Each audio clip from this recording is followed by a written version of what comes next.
Hello and welcome back to How to Build Software Without Coding. I'm Mr. Hackathon and I show you how to build software without coding. And in this tutorial, I am going to show you how to build an AI admin dashboard using automations. The reason you want to build an AI admin dashboard is because you don't want the user directly interacting with the AI model, the large language model, without you knowing what requests are going out to the model, what responses are coming back, and be able to moderate and track that. So although I have put this in a table database, you can put this in Google Sheets or real database. You can put this in whatever you want to put this, but you at minimum you want to track the what's going out, the request, what's coming back, the response, and some other things such as the date. And I've put the question type, so I can begin to improve the responses from the AI assistant. I'm going to show you this in action. We have a tally form here. So this can be anything. This can be a Slack bot. This can be the front end of your mobile application. This can be anywhere the user is going to put input. And I'm just going to say, what is the capital of England? Go ahead, hit send. And obviously it's going through. So the first thing I do is categorize the request. So I'm taking a request. Is this a question? Is this a command? Is this social interaction? I believe I have a lot more options here. Is the user asking for information? And then it actually performs the request. So it sends the question or whatever it is to the large language model. And then it stores the query and the response in the database, and then it sends it to the user, and I have it here in Gmail.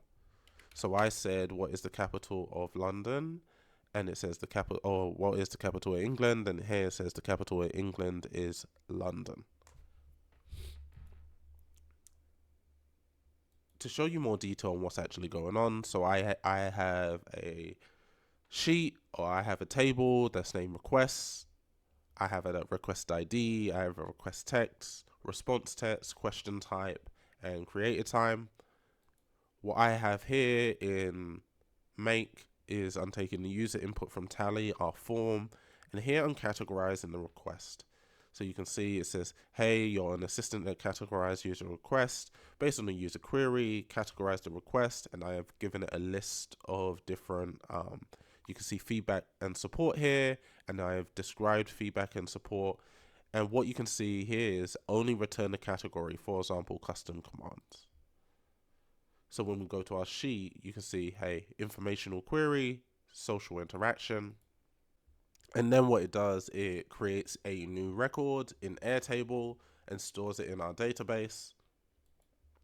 And then it sends it to the user.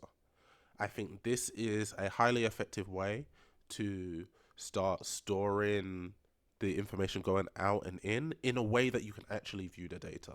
So a lot of the times we are storing the information, but not in a way that's easily accessible to, let's say, an assistant or a product manager or someone else in the team. Usually the technical team is the one that can see it, has access to it.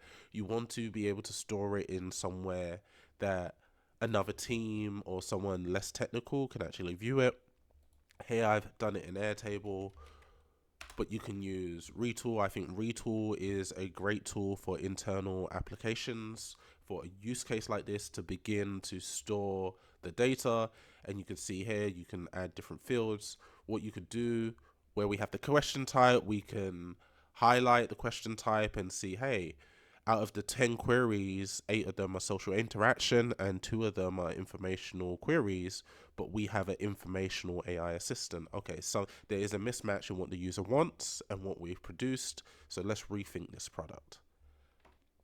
I think if you're building internal AI applications, if you're building AI applications for clients, this is something you want to include in your process.